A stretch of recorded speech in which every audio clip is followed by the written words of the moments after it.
Hey, what's going on, everyone? We got a great show for you this week. Ross Rebagliati's joining us. You don't want to miss it. Check out what's coming up this week on Legacies. Send the support ticket. Wes will take care of it. He'll figure it out.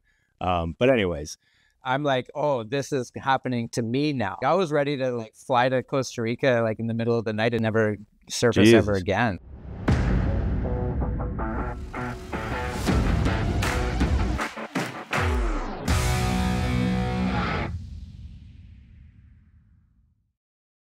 Hey, what's up, everyone? Welcome to Legacies. I'm your host, Tom Ritchie, joined as usual by Wesley Bowles. Wes, we're going to start calling you the Wizard, just so you know. It's Wizard, yeah. Wesley the Wizard Bowles. The trend appears to be catching on, so I'll stick with it for just now. Take I'm it, not man. I'm not buying a hat though. I'm not buying a hat. Run with it. Run with it. This week is, I mean, I've been stoked for this for a while. We've got Ross Rebagliati on, and we're going to once and for all have him clarify how you say his last name. I've heard it 4 different ways. I want to hear from the man himself, but not just being joined by Ross. Ross has a mini documentary out, mini film that is, it's made its way around various international film festivals, and yep. We have Chris Roussakis on as well. He is the co-founder and creative director at Phantom Productions. So he's joining us as well, partway through Ross's segment. So super, super pumped to, Ross is such a cool, humble dude. He really is. You know, we won't ruin too much now because we're going to go into it a little bit later. But yeah, you know, watching that documentary already is incredible. It's a short documentary, but 32 minutes. What they pack into that 30 minutes is so much. Fucking heart-wrenching. Yeah. Heart-wrenching for sure. We'll unpack that, but we're going to get into some more background of his story. But there's a lot to discuss. We're going to try and condense this a little bit because we want to spend as much time as we can with Ross. First of all, I'm not seeing a lot of new products out there this week that I want to jump on. And I don't know if it's just because of distraction and I'm not seeing it. Typically you or some of the team will send it to us, either Ryan or Ian, but I don't know. I'm not seeing anything that I'm like, I got to get on this. There was some more banter throughout the interwebs on the is it Rizzlers vape. Yeah, we saw some comments on some Rizzlers posts about that new vape format we talked about last week. And some people don't seem to be thrilled about it being a closed system. I've never seen negative consumer feedback on Instagram threads. Like I haven't personally, but mind you, I'm not in there all the time. But it tends to be at least an Instagram post for the most part, you know, fairly fluffy stuff and fairly, positive vibes for most of the community. But it was the first, like I said, like you said, when you sent that over to me, I was like, whoa, I've never seen people respond like this on Instagram. Usually Instagram seems to be a little bit more chill. Like leave, the subreddits and stuff. Obviously, they blast, different brands and companies. But yeah, there's the how do you say it? Anonymity. Yeah, don't even fucking think that I'm going to try that word. I am not. Yeah. There's the Reddit allows you to be anonymous, right, for the most part, and Instagram not so much. So I think that plays a part in it too. But we also know that the people following a lot of these companies and brands on Instagram, it's the same kind of circle of people, I think, for the most part. Yeah. Just again, with the nature of Instagram being fairly restricted with profiles, and it's hard to reach newer audiences on Instagram for cannabis companies. But because of that closed circle, it tends to be, like you said, fairly positive for the most part in a lot of areas. But hopefully it's because that product, I think, is out of Motif, and Motif they're a good company. Brian over there and the team, they seem to do really well with some of the products they put to market. So hopefully it picks up and it works. I personally haven't tried it. I don't know if I will. There was some feedback about 510s, and that's never going away. It's kind of the industry standard, and we can't necessarily consider refillables, especially due to the THC limits. So we appreciate Scott from Green Hedge. He chimed in and gave us some feedback on that as well. So we appreciate that. When you guys see, I mean, we're everywhere. This is Wes. That's what he does. He gets us everywhere. So regardless of the platform that you catch us on, leave a comment, drop a comment in there. And in some cases, if you're able to feed us with information to be able to correct ourselves or at least inform, the audience, it would be nice to see those. So we do appreciate that. Thanks, Scott. Appreciate it. Yeah, thanks, Scott. And again, it's a new vape format, right? So I think no one ever likes change, especially when I hate change for so long. Yeah. And I think, you got to give Motif and Rizzlers kudos for at least trying to push the envelope on, if they feel change is needed in the vape cartridge, arena, then, good on them for at least pushing that and starting that. Maybe that leads to something bigger, right? Something more impactful. But hey, they're trying something new, and all the power to them. So well, that's at the very least, what it's doing is stirring up conversation, and people are talking about Rizzlers. So hey, attention's good attention, right? They always say all news is good news, regardless of what it is. So, right. I mean, it's got 3 weeks of traction here on Legacies. We're still talking about it. Now I'm gonna have to fucking go out. Yeah, now I'm gonna have to go out and buy this just to try it, right? And I think I'll go to I think there's a watermelon flavor. I hate fake watermelon everything, like everything. Oh, yeah.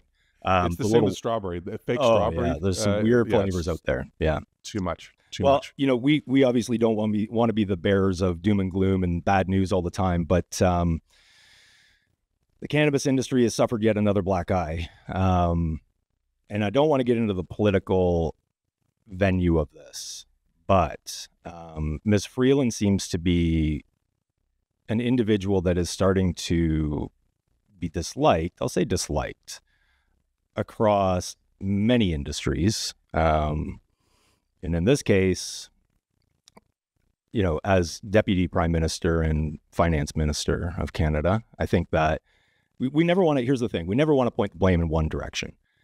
But with those titles, I mean, if I was CEO of a company, whatever, and careful, the company was not doing what the public wanted, that rolls up. I would expect that comes to me. And in this case, I get it. There's one more individual. There's another step above, right? Maybe two. I try to stay out of that, the political arena as much as possible. But announcement came out that the Liberals are providing relief to breweries and brewers across, is it Ontario or Canada? And I do want to point out that originally, there's a lot of news and activity on this, but originally I caught the post on LinkedIn, and I think it was Sunday morning. Caught it by our good friend, JW Jonathan Wilson over at Crystal Cure. When I first read it, I didn't know what was going on. I was on mobile. I didn't see the tweet portion of it. And I saw the invite to have Ms. Freeland join Crystal Clear for a vape sesh, right? I think that's what it was. But this is pointing out that, the cannabis industry has been screaming for some sort of relief since its inception, basically, right? It's been very difficult, lots of money spent. And they provide a certain amount of relief to the brewers and now wineries as well. But some of the stats that I've seen on this are just beyond anything I could imagine. So, and then obviously David Brown did a great job. We're always mentioning Strat Canada David Brown. David, we want you on the show, man. Respond to some emails. I know you're busy, but come on, get out there for us, would you? But anyways, so I'd like to see him on here for sure. Absolutely. I mean, a small segment would be ideal, right? Give us a recap. You do a lot better job than I would butchering some of this. But for those that are listening, some statistics where if you're not directly in this industry, you don't necessarily pick up on some of this news. And in this case, so, according to Stats Canada, in 2022, breweries employed nearly 23,000 Canadians. The difference being is that Deloitte had a report in 21 that the cannabis industry employs directly 43,000 individuals with 180,000 indirect jobs in the first 3 years. So 23,000 compared to 222,000, right? We could go on and on about the statistics and what's going on, but the fact is the cannabis industry generates far more revenues than the beer industry. Can I say beer industry, or is it bev alc industry? I don't want to get too far into it. Originally would have been just beer, but they did announce shortly after that the wine industry is also getting a break as well. So bev alc would be an appropriate thing to mention. So in this case, I mean, excise tax, and here's the thing: love him or hate him, Rob McPherson. We see him on LinkedIn a lot. Former founder, or what was he? Not founder, sorry, president of Bacardi Canada. Dude's been at KPG. I mean, he's got some accolades. But again, love him or hate him, we stay very even keel. We find some of his posts the majority of his posts quite enlightening. I look forward to those posts on my feed every day. We're gonna, you know what, we may lose some viewers over this, and I really don't give a shit. At the end of the day, we're gonna say what we say because that's who we are.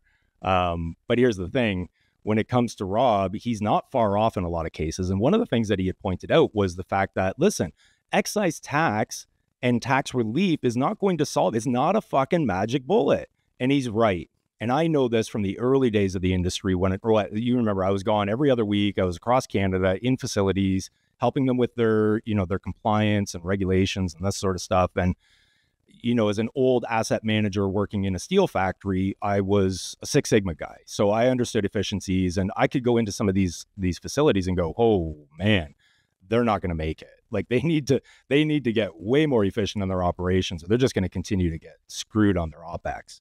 So Rob's pointed out that, it's not just the excise tax. That won't save all these companies. There are a certain few of those companies, I don't know how many, but there are a certain amount of these companies that would benefit from tax relief, right? On the flip side of that, are they doing, as Rob pointed out, and we know this especially being in, the media space and working with brands and promoting brands, is that they don't understand marketing for the most part. And a lot of them just, I think they hit the wall because of the regulations and they go, well, what the fuck am I going to do? I'm done, right? And that's not the case. I mean, even we've created channels, and this isn't to pump our tires or anything like that. We've created unique opportunities for brands to be able to promote themselves because of those regulational challenges. So to Rob's point, excise tax relief will not solve everything. Companies still need to get more efficient. And there's certain companies out there that are still just squandering investor money. I mean, the capital's fucking gone. It's like Matthew McConaughey and Wolf on Wall Street. It's Fugazi, it's Fugazi, it was gone, right? Yeah, and there's companies who are already, brands that are already in the shit money-wise, and then for them to also be purchasing other companies who are also acquiring more companies who are already badly run businesses. Don't you know that? Correct. 2 wrongs make a right. Correct. It's not. Yeah. Anyways, but, not fully distracting from the whole, excise tax situation. It's still an issue, right? I think it is an issue.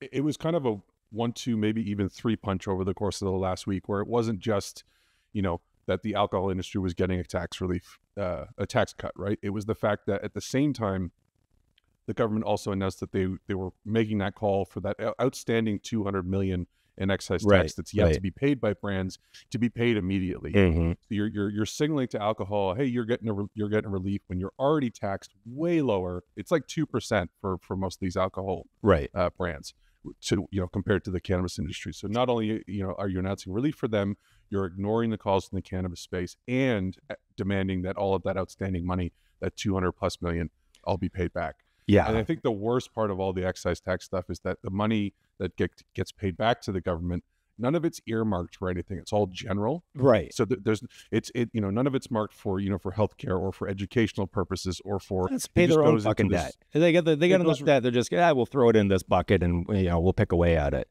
It needs to change. Shout out to Jonathan. Jonathan, we love your post, man.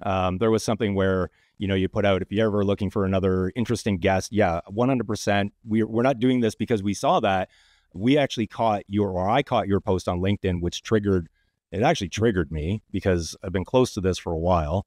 I try not to let it bother me. But I mean, how many brand meetings do we have a week where it's the same story? They're looking for relief. It's, they can't get product to market. The taxation's out of control. They're not making money. They're losing money. And then we get to a question, well, what's your marketing budget? And they're like, are you fucking out of your mind? We don't have any money left for marketing. We'd love to be able to float it, but unfortunately we can't. Right. So, but we love what Jonathan's saying. He also had a video, that I think was broken out into a few parts that explains, the breakdown of every 28 gram bag sold. And, approximately $65 of that is going to tax, directly to tax.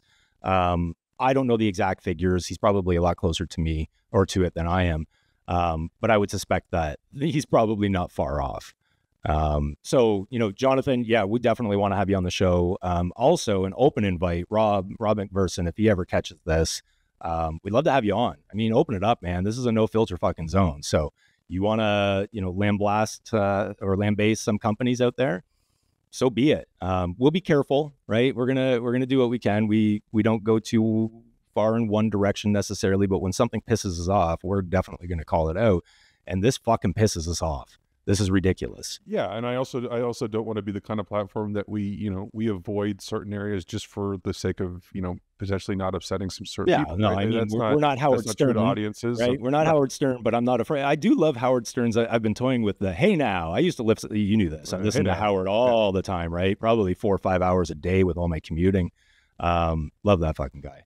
Anyways, let's move on from that because I know that we could spend a lot of time on this, and there's probably the vast majority of the industry that would certainly want to weigh in on it. I'm going to pour a coffee. I've got my French press beside me. Yeah.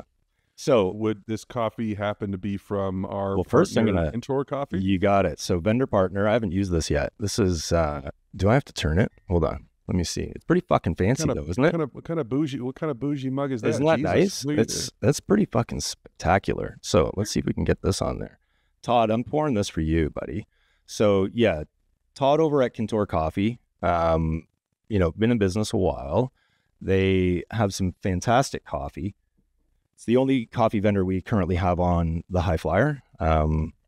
He knows that we'd eventually pull more in, but the coffee is fantastic. And Todd, is that in focus? Todd has agreed to do a giveaway for us. We're becoming the Oprah Winfrey of the cannabis industry, just giving shit away. You get some coffee, and you get some coffee. That's it. So Todd has agreed to give away a couple bags of coffee and a T-shirt to one lucky winner. What we'll do is the usual. I'm getting better at this, I think. So one, you got to be following Kintore Coffee. The coffee's fucking fantastic, and he's got cold brew. He's got some swag. You can find their cold nitro brew. I had their cold nitro brew last week.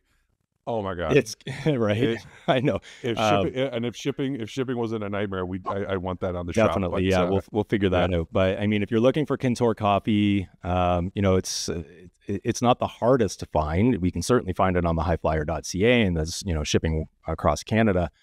Probably into the US too. You just got to sweet talk us. Send the support ticket. Wes will take care of it. He'll figure it out. But anyways, the good folks and Todd over at Kintore Coffee, they've agreed to give away some products here. We'll break this clip out as we usually do. You have to be following Kintore Coffee. You have to be following Legacies, and just tag us, tag a friend. You can tell us why you enjoy coffee, but that's your entrance, right? You want to get in there, Kintore Coffee. Fantastic stuff. I get to enjoy it. I feel bad you don't get to enjoy this, but and I was out. So when Todd agreed so you know the story, right? Like I keep a lot of different coffee on hand. I'm fueled by coffee and cannabis. Anyways, when Todd agreed to do this, I'm like, oh great, I'll show it on the show tomorrow. I'm like, oh fuck, I'm out. Love the blue collar blend. It's incredible. So check out Kintore Coffee. You can find them on the highflyer.ca, and to enter this giveaway, follow Kintore Coffee, follow Legacies, tag a friend, get them following us too, and get entered to win this great package. Perfect. Sounds great. I'm jealous. Yeah, they've got I think we've got 4 varieties from them on the shop right now. We've got their light roast, the backcountry. It's so good. Backcountry light roast, the rustic blend, that's the medium roast. They have a decaf option, which is nice, and decaf workshop. Come on, roast. All coffee companies need to offer it, but I look at that like I was almost to say like non-alcoholic beverages, but I now drink that. I don't really drink anymore at all. You drink non-alcoholic beverages now? I do. Yeah, I do. Just for I found as I was aging that alcohol at the end of the day, people are gonna fucking kill me over this, but alcohol is poison to the body, and at the end of the day, I just said, like, if I'm going to drink just a couple socially, why does it need to have alcohol in it? Like, am I looking for a buzz? I can get a buzz from cannabis, and I'd prefer that buzz. So yeah, I just started getting to two beers, right? And the next day I felt hungover. I think it's just as I get older, maybe my body's not responding to it as well as it used to. Not like it was in my teens and 20s. No, being able to crush half a bottle of whiskey and being all right in the morning? Half a bottle? Jeez. You got to remember how old I am, man. Come on. Yeah. Have you seen Wolf on Wall Street, right? It reminds me of this fuck, how many times? Yeah. with Jonah Hill. You know, you want one of these beers? He's like, it's non-alcoholic. What do you mean? Just look at you like fucked up if you have enough of them? Or... Yeah. You got to throw a quaalude in the bottom of it, but you'll be okay. I love when they took those lemons. Like the Countach was the best. Other than it was heartbreaking because I love the old classic Countaches. All right, so what else do we got going on? We're gonna probably take a break soon and welcome Ross and Chris in. But what else we got going on? Anything else we need to touch on? I don't think so at the moment. I think we might keep this first part kind of short because I think our interview with Ross might go long, and I want to make sure we have enough time for that because there's a ton to discuss. There's so much. There's so much. It'd be a disservice to him not to spend as much time as possible on his story. And we're gonna let it roll. So I mean, I think Chris has got a bit of a time box. We're gonna bring Chris in when we get to the Nagano Till Now. It's so good. I've seen it twice now. Sorry, everyone that's listening and watching, it's not publicly available yet. You want to watch it ahead of time, get your own fucking podcast. No, I'm just kidding. I'm just kidding. We've built a really good relationship with Ross and Chris over at Phantom, and we had the privilege of being able to receive that and watch it. So thanks so much. It's a great film, and we'll get into those details, right? We're going to unpack all of that over the next probably hour, maybe hour and a half. We'll see. Hang in there. We'll take a break and we'll be right back. Hey folks, our friends over at CannaKickIt have some really cool events planned. Now you're going to want to check the comments for the details, but happening in April, May, and July, you have a chance to enter to win a prize pack for 2 tickets to all the events. Now here's what's really cool. May 4th, you can expect to see Ross Rebagliati and Chris Roussakis from Phantom Productions at the event for a live screening of Nagano Till Now, the new short film that you're going to want to see. Check the details, make sure you enter. Follow CannaKickIt, follow Legacies, tag a friend, make sure you're in this. All right, welcome back, everyone. We're joined by Ross Rebagliati, Canadian snowboard champion, gold medalist. I mean, there's a lot of fucking things you've done and done right for the longest time, but that's pretty wild. Wes, have we seen that yet? No, we haven't that seen was that awesome. yet. Yeah, that was pretty fucking cool. That's a first, but it's staying in. It's staying in. Yeah, I love it. Ross, thanks for joining Legacies, man. You're a champ. Appreciate it. Oh, it's an absolute pleasure. Thanks for having me. Of course. Listen, we've got a lot to unpack. Obviously, longtime cannabis advocate. You've got your own cannabis brand, gold medal champion, Nagano Till Now. Like, holy shit, there's a lot of stuff going on right now. Yeah, we've got a bunch of stuff happening, and like the cannabis industry is constantly, moving. The goalposts keep changing, and we're trying to keep up to it. Yeah, for sure. So we'll get into a lot of the fresher things, but for right now, I want to go back a little bit and share some of the story. And we're going to bring Chris Roussakis in as well. He's the co-founder and creative director at Phantom Productions, and we're going to talk a little bit about Nagano Till Now because it was great. I got to see it. I've seen it twice now. Absolutely fucking phenomenal. I love it. So we won't go too much into that because we want people to be able to see that film and experience it for what it is. But I do want to go back a little bit in history, right? Just to inform some individuals. I'm your age. Listen, I got up in the middle of the fucking night to watch you win gold, probably smoked a joint at the same time. And then all the fallout. And, this story's been told a lot of times. But I want to go back even further because there's certain things. This is what I love about this podcast is I get to ask the questions that I'm fucking keen to know. And hopefully the audience gets to hear it as well. So let's go back pre snowboarding. Okay. I would like to understand, when did you start snowboarding? When did you strap skis or a snowboard to your feet? Okay. So I started off as a ski racer. I ski raced until I was 15.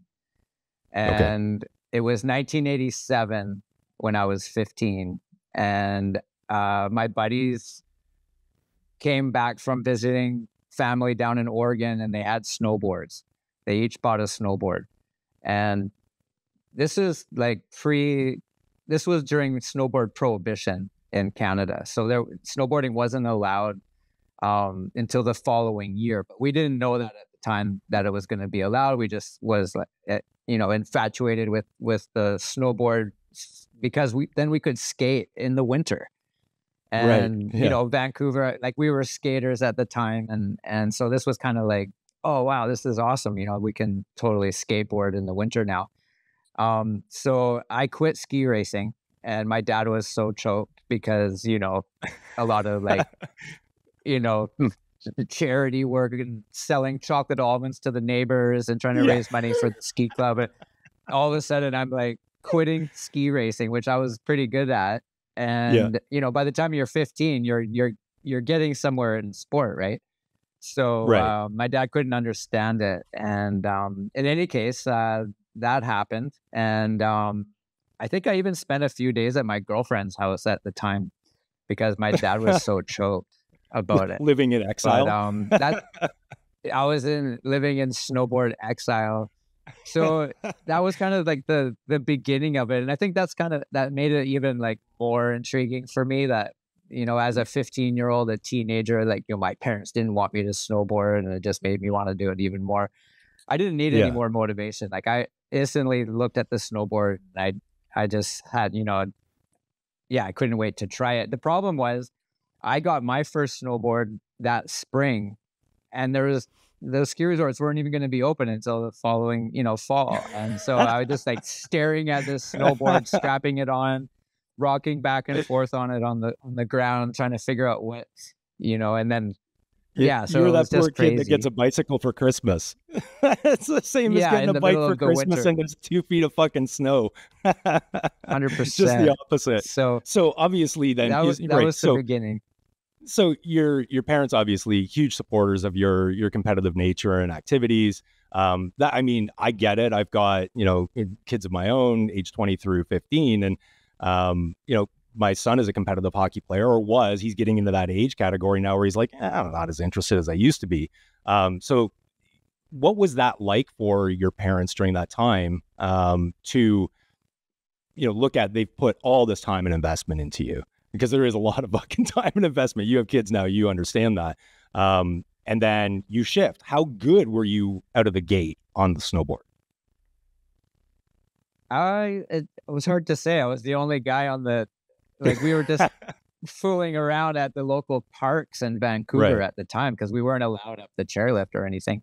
My woodwork teacher let us make snowboards in woodwork in high school. So we like laminated plywood, and we made our own snowboards, and we would go out on the weekends and break them and then see if we could make a stronger one during the week. But my parents were like, at first, you know, a little bit dismayed that I wasn't going to continue with ski racing, but then saw that, you know, this was something that was important to me and that I wanted to do it. And I guess their point of view was that as long as I'm doing something like sporty and I wasn't like drinking and getting in trouble like a lot of my friends were in high school, that, you know, that they would get behind it. And so we spent that first year, you know, just kind of figuring out where we were going to go and ride. And then the next season in 1988, that first year was Mount Baker in Washington.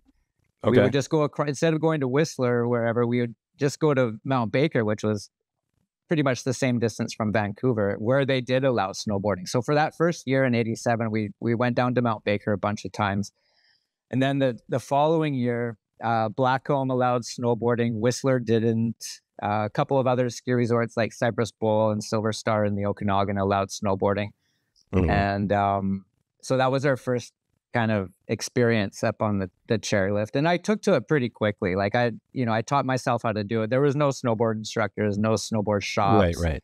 You know, you could only buy the Transworld Snowboard magazine. Right. You're right at the infancy of this opening up. So basically, I got into it before Transworld Snowboarding magazine. And then it kind of blew up from there. And then that summer, my mom, she put me, there was a snowboard camp at Blackcomb. It happened to be Craig Kelly's World Freestyle Camp. And Craig's like a legend in the sport. And so I knew who he was. And so I was pretty pumped on that. It was a summer camp. And by the end of that camp, I had offers from like 4 or 5 snowboard companies to be sponsored. They were just looking for anybody that could snowboard, basically. It wasn't like I was like an anomaly or anything. And Craig Kelly offered to get me sponsored by Burton Snowboards. which so I went with that, and I started off riding for Burton back in, I guess that following season would have been 88, 89, and started going to the contests, winning contests like right away. You know, the field wasn't huge, but in any case, Burton liked the fact that I was winning. And, you know, there was, in those days, there was mogul competitions, you know, freestyle. There was just like 2 jumps in a row. That was the freestyle competition. And then a little race. And we did all this stuff on the same board. There was no specialization. Everybody did everything and just used the same board. So that kind of went on for a couple more years. And I did the BC snowboard series, which started up the 88, 89 season. And then I ended up winning. By the time 1990 came around, I was North American champion. I won the overall for Canada and the overall for America in freestyle and racing. And then by 91, I was probably 19 or 20 at the time. And by then I had already moved to Whistler and had become the coach of Craig Kelly's snowboard camp. So now I was coaching there in the summers, you know, hanging out with all the best riders in the world and doing that. And then by 90, 91, I got onto the World Cup Tour with a wild card. And yeah, so the first race I went to Austria and I got 80th. And I was completely like shattered by that because, you know, I was winning everything at home, like races, half pipe, you name it. I was winning it. So I kind of like had a moment where I called my dad and said, you know what, like I'm just not as good as I thought I was. Like I got 80th. Oh. These guys are on another level. Like he sponsored me to go to Europe. And so I was like, instead of like spending the rest of the money, maybe I should just come home. And he's like, no, you got to stay, you know, carry on and do your thing. So my goal was like, as an amateur was to clean up, but my goal as a pro was to win one race or one event that year, my first year as a pro. And that would sort of tell me that I was good enough that I should, you know, continue. And so after getting 80th, I wasn't sure if that was going to happen. When I got back from Europe, my mom, again, entered me, without me knowing it, to this a contest on Mount Baker called the Mount Baker Bank Slalom, the legendary Mount Baker Bank Slalom, which turns out is like, even to this day, one of the biggest races in the world, like even bigger than the Olympics. Okay. And Craig Kelly, you know, it was his home mountain, and I won the pro category against Craig Kelly. He came second by like 100th of a second. And I had just been in Europe training, and I had my race board and my speed suit and everything. And these guys were running freestyle boards, baggy pants, you know, everything. And here I come into the scene with like a speed suit and everything, and just barely beat Craig by 100th of a second with like everything I had. So in any case, that was my pro win that I needed in my head to be able to like carry on. So the next year I went back to Europe, and my first race I got 3rd. And so that was a huge jump from getting 80th. And then I was going to say that's from there, that's a drastic shift. Yeah, drastic shift. So that was kind of the beginning of it. This would have been 91, 92 when I was in Bormio, Italy. I got 3rd in the giant slalom. And of course, my ski racing was a huge bonus for me because not a lot of riders at the time had a ski race background. And so I started noticing like, okay, like I was still competing in the half pipe. I got on the World Cup Tour. I went to the US Open. I was competing against guys like Sean Palmer and these guys in the half pipe and all the best riders in the world in the racing. But I was just more successful in racing. So it's like $5,000 a race to go to like these World Cup races. Okay. It costs a lot of money. Right. And so I just decided that I would focus on the Alpine, on the racing events. And I ended up, you know, climbing up the ranks, winning the US Open, eventually winning the European Championships. I was actually the first non-European to win the European Championships. And so they didn't actually they gave me the prize money for first place, but they wouldn't give me the medal or the trophy for first place because they wanted to keep it for a European. And God. early on, I kind of got used to like that sort of thing happening. But as years went by, I became like ranked top 3 in the world. I was ranked number 1 in the world. And leading up to Nagano, I'd been ranked in the top 3 in the world for 3 years consecutively prior to getting into. So I kind of rode that curve. We were doing like, 15 events with 2 events at each race. So 30 events a year. And it was an amazing experience traveling all around the world every year, Japan, the whole 9 yards. So that was kind of we'll get to the Japan part. So during that's a great timeline. I appreciate that. That's I mean, I wouldn't have known the vast majority of that unless I read, a complete autobiography, which I think you probably need one. And Chris has done some great work with Nagano Till Now to be able to at least document that one section. So we go from 15, exiled for snowboarding, all the way through parent support. You're back at these races. Now you're starting to win 80th to 3rd. You're doing really well.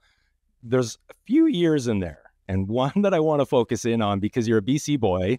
BC is known for its bud, right? So at what point during there was someone like, hey, I mean, the culture is there already, right? But at what point and what age were you like, I'm going to give this a try? And what was your first format? I mean, we talk formats now, but back in those days, it was like, hey, I smoked some weed, or I smoked some hash oil, or I got some hash. But now it's what format was it? So curious about that. When was your first experience? So it was I was definitely in high school. I think it was like grade 11, grade 10, 11, something like that. Oh, you're a late bloomer, dude. You're a late bloomer when it comes to cannabis use then. Yeah, well, but don't forget, this was the 80s, right? Like this, right. Weed wasn't like as around as it is, as it was later. And so anyways, my buddies ended up with a whole pile of hash somehow, and we ended up doing hot knives, of course. And so that was the first, burn on my lip. And, did you get one? That's the mark of the champ right there. You got to get one of those. Yeah. My mom found a box of hot knives because I keep stealing one out of the drawer, and she's like, "What are all these? Supposed to put them back. What are you doing?" You just put those back in the drawer, and then they're like, what's up with these? So you obviously, you had a coil stove kicking around. There was no saran tops back then. No, it was all coil, so we're all set to go. And I just told her, I'm like, I just use those to fix my snowboard. I heat it up with the torch, and then I melt the PTEX into the board with those knives. And she's like, oh, okay. Well, it's funny the stories we could come up with when we were younger, right? Well, that creative process, we need that as adults now. Just lie. Yeah, exactly. So 11, grade 11, grade 12, somewhere in there then. Yeah, somewhere between grade 10. Well, it was definitely at grade 10, but it never really caught on. Like I didn't really start smoking weed until I moved to Whistler. I was like 19. And my buddy's like, okay, we're going to go buy a bag of weed. I'm like, okay, whatever. And he's like, but you're paying for it. I'm like, what do you mean I'm paying for it? Everybody I know smokes weed. I don't even need to buy weed. Like, come on. He's like, no, it's your turn, bro. Like, you have to buy the weed this time. And so that was kind of hilarious. And so, yeah, by the time when I moved to Whistler, it had gone from, like your parents are away for the weekend, let's do hot knives, to these guys were like high level athletes. Like some of them were pro mountain bikers. Some of them were pro skiers doing backcountry stuff. They wake up literally in the morning, and it doesn't sound like anything today, but back then they were just smoke a joint right in the morning. Right. And I'm like, what's going on? Like, I never even thought of that before. And they're like, oh yeah, it just puts you in the right mind space, and you have your good breakfast, and then we're going to go hike some mountains, or, ride, some mountain bike trails or whatever. Right. And so it was just kind of like that sort of an introduction to it from a sports standpoint. Like, this made the endurance events, because we wouldn't just go for a mountain bike ride for half an hour. These were like 4 or 5 hour rides. Right. We'd do like 50 Ks like in the woods, which if you stretched it out into a line was probably more like 100 Ks. And I mean, it was all about how do you survive the day and get home at the end of the day. And it was all about every couple hours burn one and carry on. And so that was kind of how I got into smoking weed on a regular, was that influence. And Very cool. and it just kind of and this was before, like, you know, and then I was on the snowboard tour, but it was all pro. There was no national teams. The Olympics wasn't part of our realm at the time. And so like the coaches were smoking weed. Like it was just like a bunch of guys traveling around the world. Like, this is, you know, so awesome. We're, you know, sponsored. We're getting paid to go to these races. And there was no like worry. Yeah, I mean, you're living the dream at that point. That's the dream. Oh, big time. Big time. Living the dream, going to all the best ski resorts everywhere. Yeah. And being hosted, like in Europe, it was another whole thing. Schools were out, businesses would close, they would come. It would just like if you watch a World Cup downhill race in Kitzbühel, Austria, like thousands of people would show up. It was on live TV. You come to North America, it was like crickets. Nobody would even come to the race. It wasn't on TV at all. And so it was another whole thing. But there was no worry about if guys were partying or smoking weed or anything like that. Yeah. Having said that, though, we weren't smoking weed like at the race. You know what I mean? Like, because Europe had the TV cameras and the thousands of people, it just wasn't conducive. And we, you know, because of prohibition, we were all like fucking hiding, you know, and smoking weed and leaving weed in castles in Italy. And then our hotel was in Austria, and we'd have to go back to the castle in Italy and find our weed. There's like abandoned castles around Europe, right? So we were, you know, just weird shit. And before the EU formed, we had to, you know, go through customs through all the countries. And it was so sketchballs back in the day to have weed in any country, you know, Canada or the States or Europe.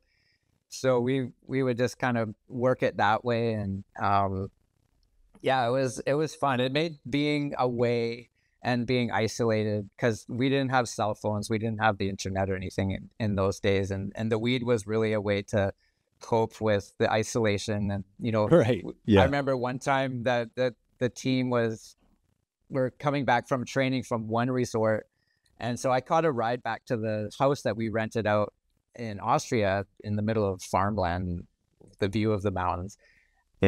And my buddy drops me off. He's like, okay, here you go. And he was on my team, but then he kept going. And I was there at this house by myself for like 3-4 days while the team was at a fucking race. I didn't even know they were going to a race. I thought we were going back to our pad.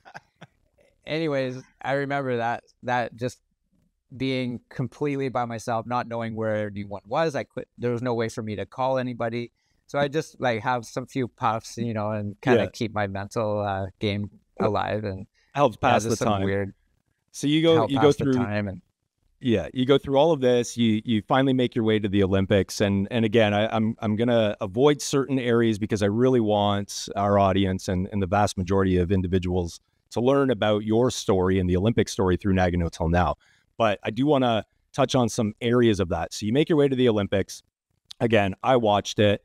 I think the vast majority of people in my age demographic understand who Ross is, the accomplishments and achievements. And if not, are you living under a fucking rock? But, you know, to that, medal strip, you win, medal stripped. They go around the IOC, report, and I may be getting some of these facts wrong, so stop me if I am, but they go around the IOC, report to the Japanese police that, hey, this dude's got some cannabis in his system. You end up in jail. You know, they strip you of your medal, then they fight for the right to get your medal back and prove that it was trace amounts. It wasn't on the banned substances list. You finally get it back. How much time did you're in a Japanese jail. It's not a prison. It was a jail. But how much time did you actually spend there? I was in jail for the day. They were processing me, to go to prison basically. And so I spent the day in the Nagano police station being interrogated. And so what was your level? What was your level of worry at that point? Like all the thoughts that must have been going through your head. What, like, were you like, oh fuck, my career's over, this is done? Like, what was going on? Yeah, man. Like I remember like 10 years earlier in '88 with Ben Johnson. And so all of a sudden I'm like, oh, this is happening to me now. And like, I was struggling at the time. Like I was a jumper almost. Like I was ready to like fly to Costa Rica like in the middle of the night and never surface ever again. That was kind of where I was at. And especially, and that was before the police station. And then getting into being processed into the Japanese prison system, and that whole thing was just, it was just unbelievable. I couldn't even And believe. were the police translating for you? Like, what, did you have an interpreter? Like, how was that going on? Yeah, there was a translator there, but she didn't really speak English. And so it was kind of like hard to like convey to them like what I was trying to say. And then after about 3 or 4 hours, I just said, I'm done talking. I'm not talking anymore. And then luckily right around then, the police chief came into my cell and said, you know, we have to let you out.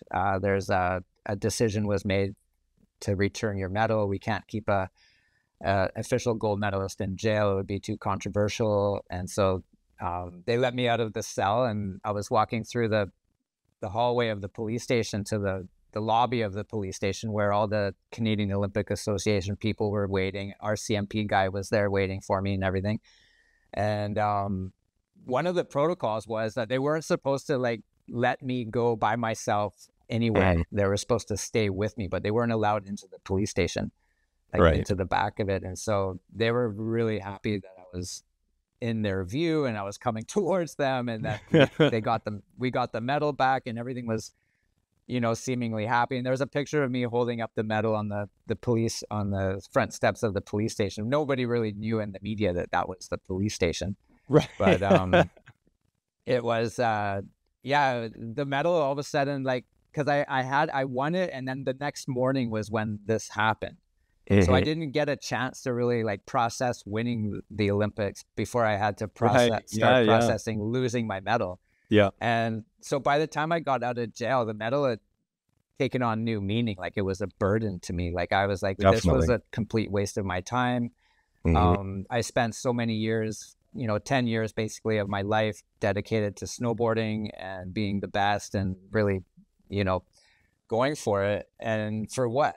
And so I was really in a bad place. People were like pumped that I got my medal back, and there was like tons of support, but I just wasn't feeling it. Like I you know, it took me probably 10 years after the Olympics to start processing it again. Like I wasn't getting my mail. I didn't pay my taxes. You know, we talked about this, you know, a little bit in the movie and stuff like that. But yeah, there was a long period of time afterwards where I was, you know, being showed around by Roots and flying around in private jets to like Aspen and hanging out with Keith Richards and Dan Aykroyd and people like supermodels, and just, you know, I packed the Eaton Center when we did an autograph signing for 2 hours for Roots, and we got 15,000 people into the Eaton Center, and it was just overwhelming. And here I am, like just 26 years old, already broke from spending money on tour. Like I was sponsored, but it still wasn't like, oh, people think Canadian, that you're just rolling in the cash, right? And you're not. Yeah, it's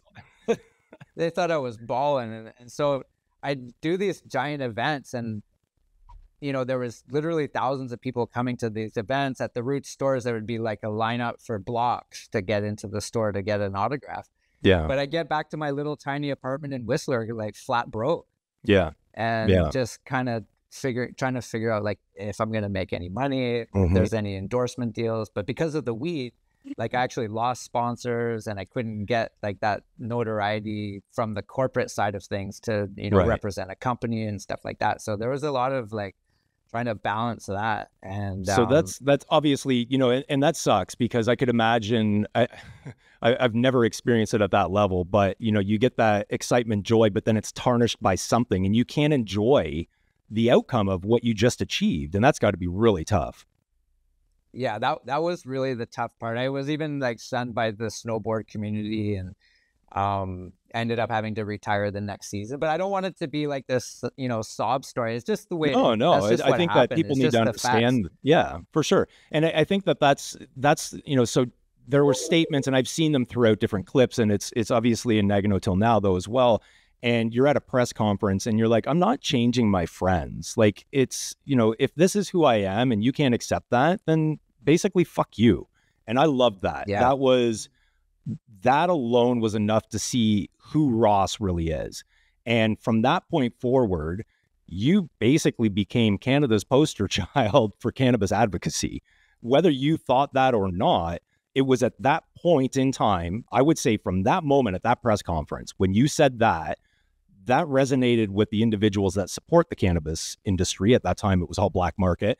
But from that point forward, the vast majority of the public do not understand the fallout of that, which means corporate sponsorships, no-fly lists, all these things that come from that. And you need to figure out, how the fuck do I capitalize on this now? Right? Because that's the challenge, right? Which brings you, you go through.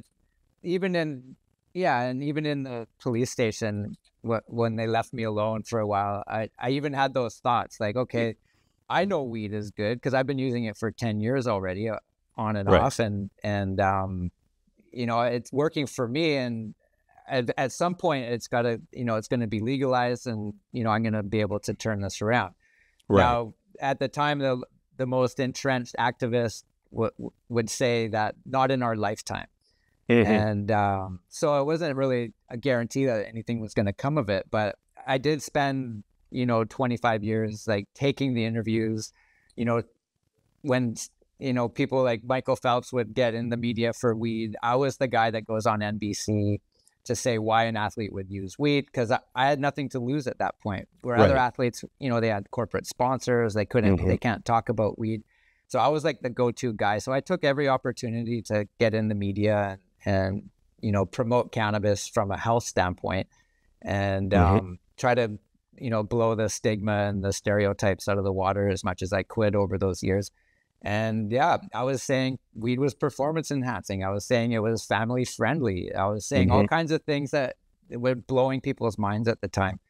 And but I was a bunch of stuff that I would have normally wanted to protect, I didn't have to protect anymore. And so I just decided that I was going to go all in and support the plant and the people that use it, and try to help the other people who don't use it understand why.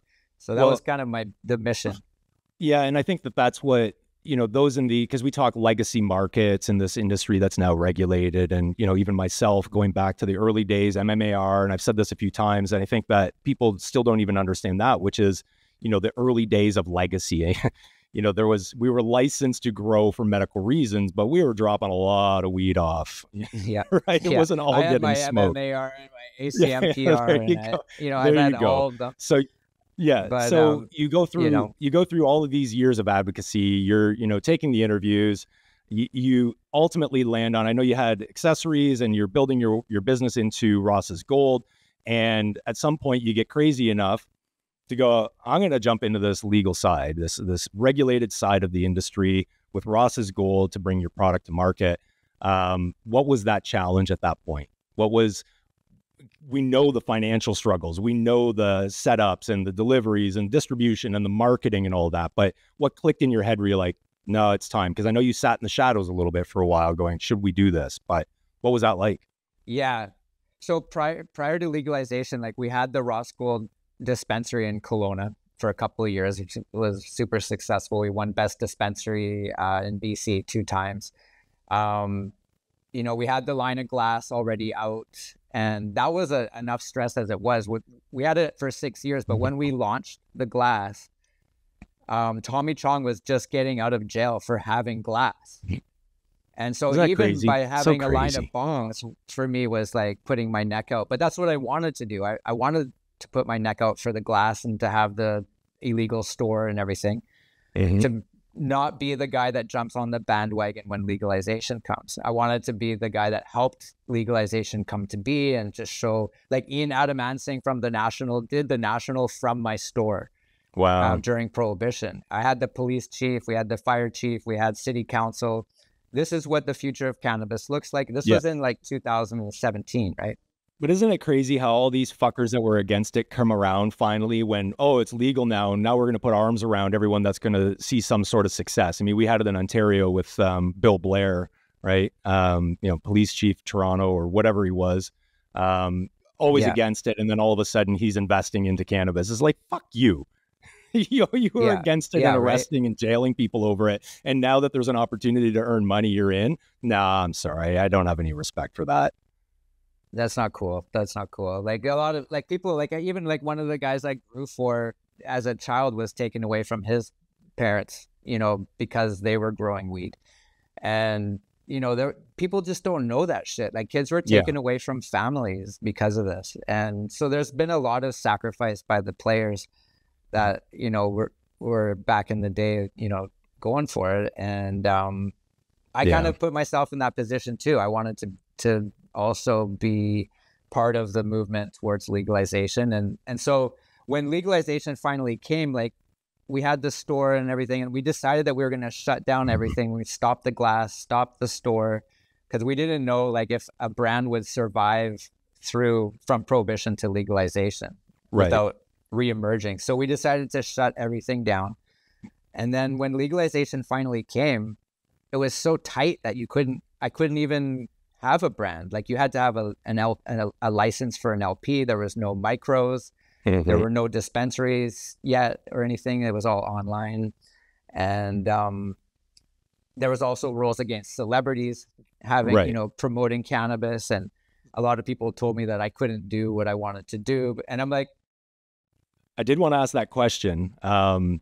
So what has Health Canada, so you fully commit, Ross's Gold is going to be a product available in market. You're sourcing the best premium flower that by your palate and your selection are making its way to market under the Ross's Gold brand. But Ross is a celebrity technically. And, you know, we've seen other celebrities in the fallout of this. How the fuck does this happen? Like, is Health Canada ever breathing down your neck going, whoa, hold on now. So, you know, they'll chastise, they'll do everything against, you know, you and your personal brand up until the point now where you are a celebrity with a cannabis brand, but you are the CEO, founder, and investor of such. Is Health Canada ever like, no, you're offside, you can't do that, Ross? I haven't heard from Health Canada, but the argument at the time was that I was a celebrity and I couldn't do it. Numerous people have said that to me. Right. And so the argument for me was that, you know, it's a cannabis story. I'm a cannabis celebrity. Like if it wasn't for the weed, no one would know who I was today. And so that was my angle. Like this was a cannabis story from the beginning. It's not like I'm jumping on the cannabis bandwagon because I'm a celebrity and I know I can leverage that.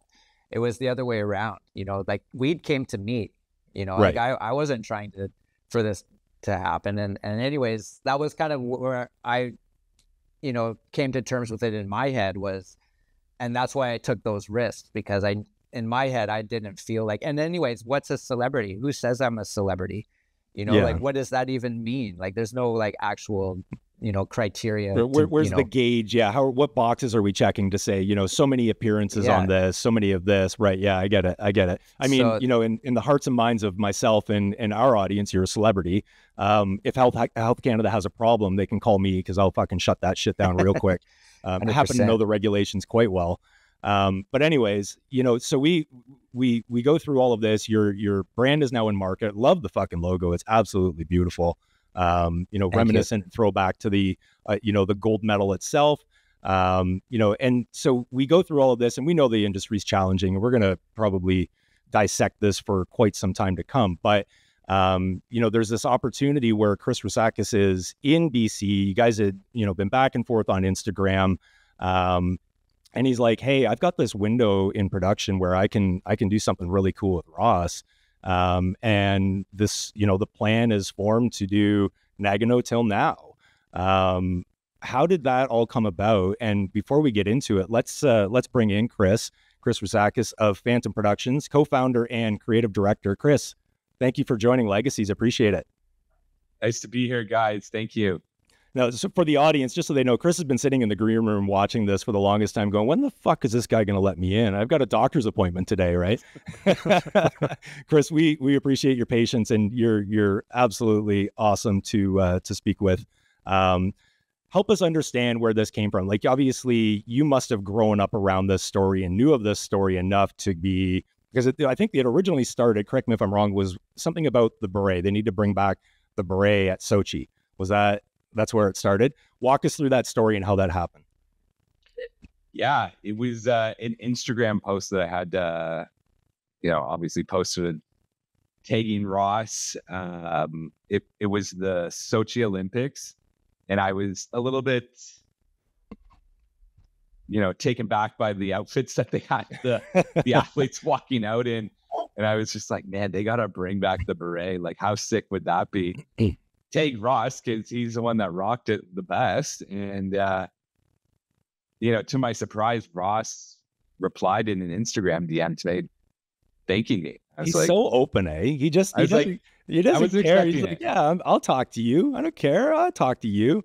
Where I think we're a little bit on the other side of it, where we're like, because to us, I mean, I look at Ross as a celebrity, and I'm like, oh, this guy will never give me the fucking time of day, right? But he's so humble. Ross is going to start blushing soon, maybe not. But so he responds to you. What was that immediate thought when, holy shit, Ross responded to me? Yeah, that's just it, right? Like, in my head, it's like, oh, okay, this guy's way more approachable than I was imagining. Obviously, I didn't know everything about Ross at the time too. And in my head, I think I was just thinking that Ross was, a millionaire living in his, riches. Yeah.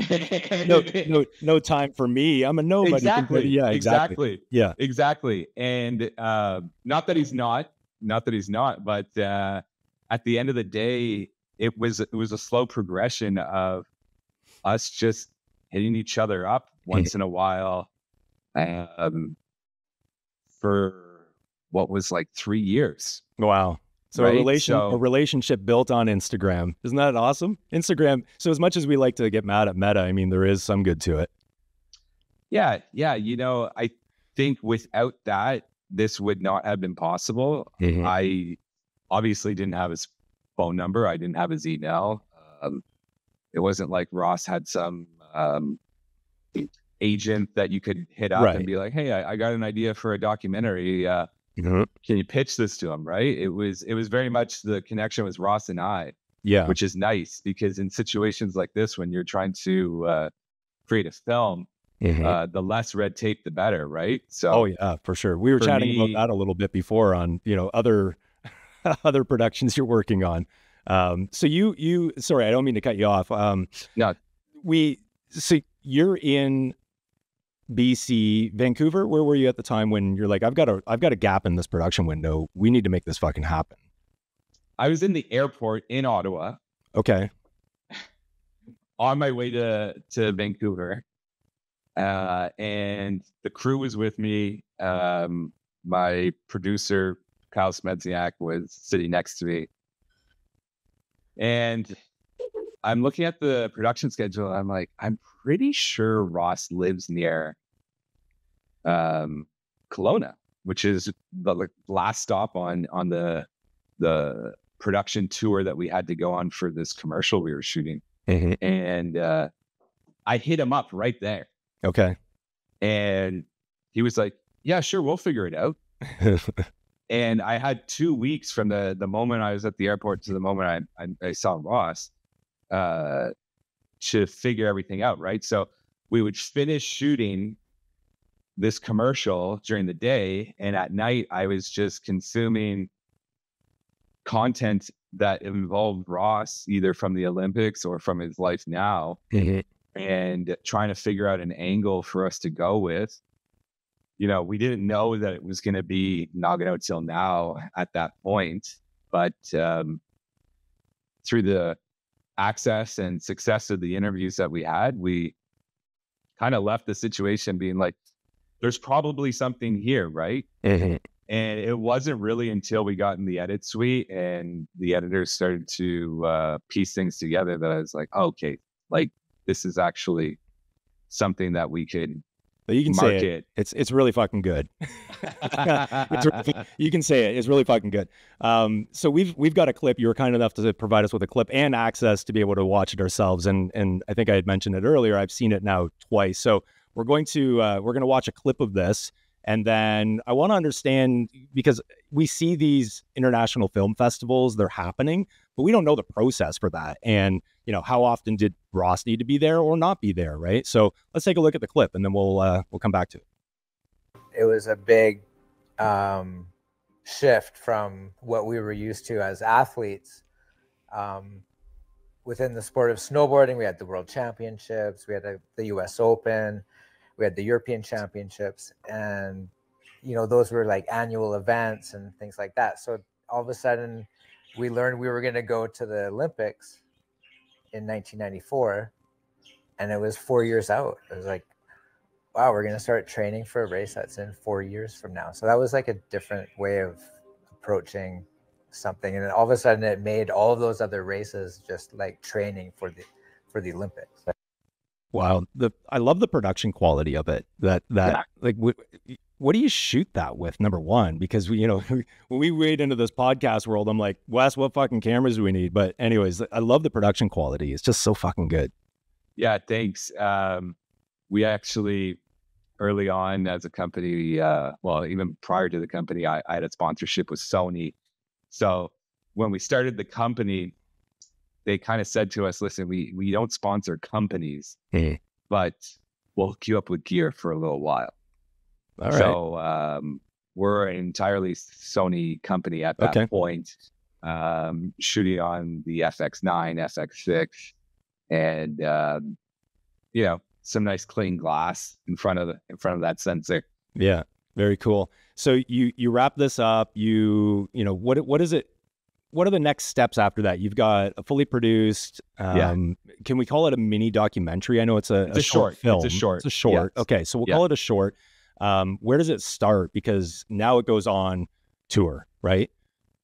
Yeah, I mean, I remember when we had first cut, it was we had shot this in one day in June. And Ross might have to help me out here, but I think it was 2022. I'm pretty sure. And, it was almost 6 months afterwards where we get first cut. Okay. And in my head, I was just like, I think the next step is to see what the world thinks of it. And to do that, the festival circuit probably makes the most amount of sense. And how that whole thing works is there's actually one website where all the festivals are, and you just start paying money to them to submit, right? All right, here comes the fees. That's what I was waiting for. Yeah, you got to start submitting. Yeah, at the end of the day, I think, and I don't have my numbers in front of me right now, but I think in total we applied to like 11 festivals and got into 5 of them. Some of them were pretty ambitious. I think for me, obviously getting to South by Southwest to show this was the biggest, and it was the first. Yeah. So it gave us a lot of confidence, and it wasn't as if we applied for all of the festivals on one day. You kind of get into one and we were like, well, I think we should probably apply to a couple more. Mm-hmm. And, we're applying to ones that make sense for the topic, or make sense in terms of the market that kind of makes its way to those festivals. Oddly enough, Munich, they had like a whole snowboard culture there that I knew that would maybe interest them, right? So shout out to the Germans in this scenario. It's nice that they have some backing and understanding of what snowboarding means to them, right? Yeah. And, Ross is still on a no-fly list, right? Yeah. So he was not able to partake until pretty much the tail end of this, where we get into the Whistler Film Festival, which was December of 2023. Right. And it was interesting to go through the hype of it and then know that we were closing in on the last festival and have him there and close it out with him, right? Beautiful. So we go through that. And last week we screened it in Ottawa for a home audience, a private screening. Had Ross come out and was able to, he can fly to Ottawa. Yeah, exactly. We were able to do it in a setting that, we packed a theater. It was probably the most people that have seen the film in one sitting. And because it's a short, typically we were getting screened with other films as well, right? Because, you know, to have someone pay a ticket for a 32-minute film, not so great. But to package that with 3 others, it turns into a 2-hour affair, right? So we stood on our own in Ottawa, which was really nice, and we really did justice to celebrating Ross's story with our friends and family. Yeah, I love that. So next steps for Nagano Till Now, when does it become publicly available? And I don't even know the next steps. Is it, networks potentially pick it up? It's, showing in other venues? What are the next steps for it? We're actively looking for distribution deals right now. It's one of those things where it will end up somewhere 100%. Even if it's a more, not on a streaming service, but if you think about the Amazon Prime rental and buy section, that's a very likely possibility where it's not part of your streaming service, but you could rent it for a small fee of $1.99, right? And we have options like that within Apple, Prime, and even some Canadian companies as well. So nice. I think that's where you'll probably see it. And once it's there, we'll be shouting from the rooftops that everybody can go watch it. Everyone needs to hear Ross's story. From when we first connected to when Ross and I first connected, it was, I think it's overlooked. And, with such a deep history, not even within the cannabis industry, but within the Canadian history of fucking snowboarding, the first time it's at the Olympics, rise to fame with it, gold medal, strip, everyone needs to understand this story. So Nagano Till Now is obviously a great encapsulation of that time and what's happened.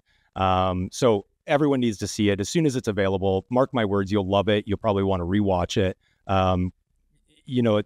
I'll be going back a third time to watch it. There is an event on, let me get this right, because our friends over at CannaKickIt, they've got a bunch of events happening, but May 4th, is that correct? That's correct. That's correct. Okay, so May 4th, CannaKickIt will be doing a private screening.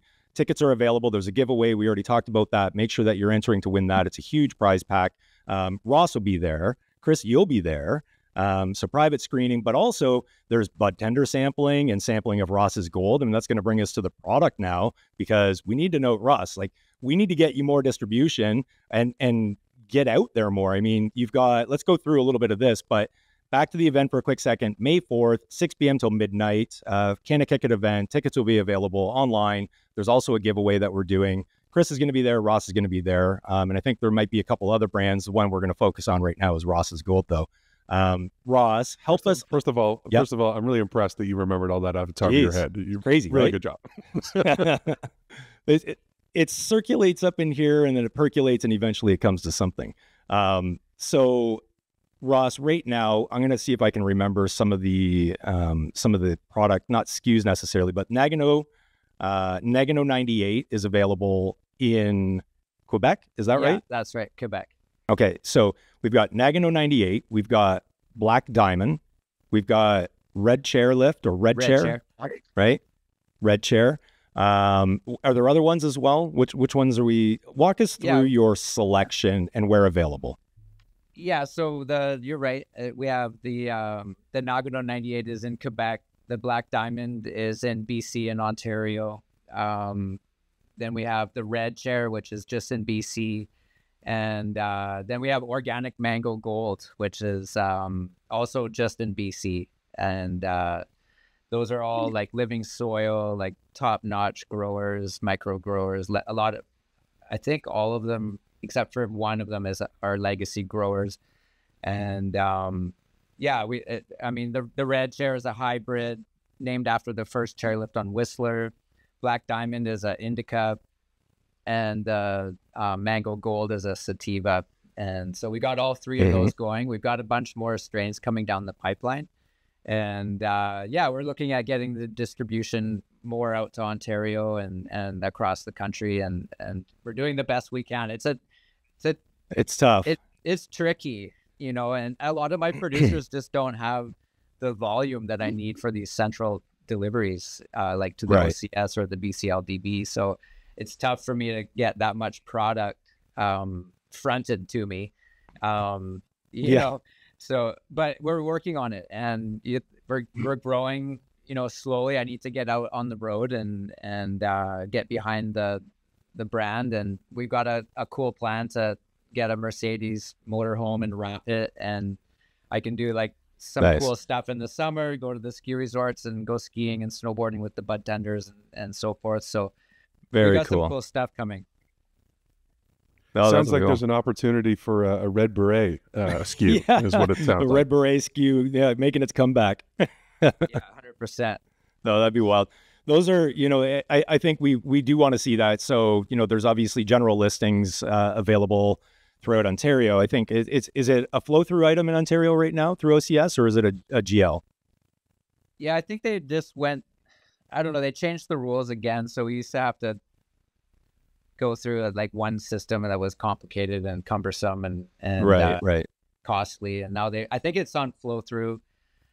It's a tricky thing. I know more and more stores are starting to order it in Ontario, and you know, it's really about me getting out to like introduce myself to the younger generation that don't necessarily know who I am, and you know, pound the pavement and kind of get the story out. And Nagano Till Now is a great, you know, way to make that happen. It is, you know, for my visits to the stores, the older, like the owners are like, oh yeah, Ross, and then the bud tenders are like, who, you know, that type of thing. Yeah. They know the brand. And a ton of people follow me on Instagram. Well, not a ton of people. I have a few followers on Instagram, and a lot of them just follow me for like, because it's a cool weed page. They don't even know that I have a background or anything.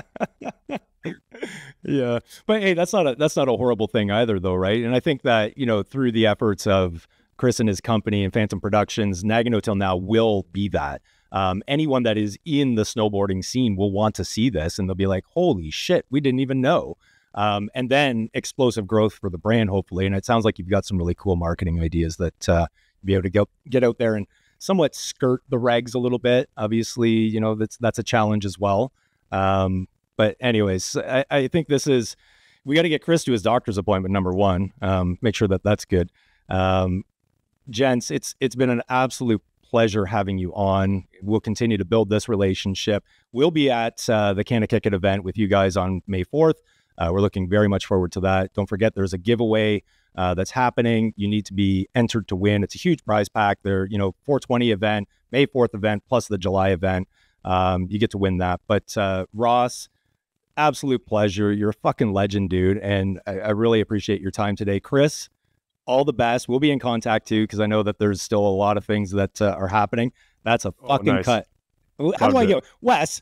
How do I get one of those? I don't have a timer. Sorry, I don't even know what time it is anymore. I know. We got to get Chris off to the doctor's appointment. Ross has got pre-rolls to make to get to market. There's a lot of stuff going on. Gents, I really appreciate your time. Thanks so much for joining Legacies. Yeah, thanks you for having me. Appreciate it. Thanks, guys. Of course. Hey, what's up, everyone? Have you ever considered medical cannabis? You probably should. Chances are you have insurance benefits that will cover that. We at High Flyer Media have partnered with leading medical cannabis provider, Mendo Medical, to bring you an exclusive offer. If you sign up or register using code FLYWITHUS, you'll get 15% off your first order. But the advantage is far beyond that. The selection is one of the best we've ever seen, curated by Jay Schwartz himself. He ensures that every product going out the door meets his high-quality standards. Again, sign up or register with Mendo Medical using code FLYWITHUS. Wow, what a fucking show that was. I mean, we could go on for hours and hours. Hours. I think there's definitely an episode 2 sometime down the road. Oh with him. yeah, I mean, if he's talking about rapping and getting on the road, I mean, we could do a Ross's Golden Legacies edition, maybe even. Hey, get on the road. Yeah, great. Yeah, he can teach me. So yeah, but such a great story though, and you really do need to see that documentary. It's unbelievable. It is really good. It's great. I am going to watch it a third time. Now I'm going to watch it tonight. Actually, so my son he's just picked up snowboarding over the last few years. I'm going to get him to watch it tonight. He's absolutely. Yeah, he'll enjoy that. And Ross and I have also been talking, which I think I've shared this news with you, is that we can expect that Ross's Gold will be available on the High Flyer for all of his swag and merch as well. That's going to be pretty fucking cool. And we've got them lined up. The team is feeling the pressure right now. We're getting approached by a lot of brands and they want to be on here. We'll get to everyone. I know there's a lot of messages that we haven't gotten to yet. We're doing our best.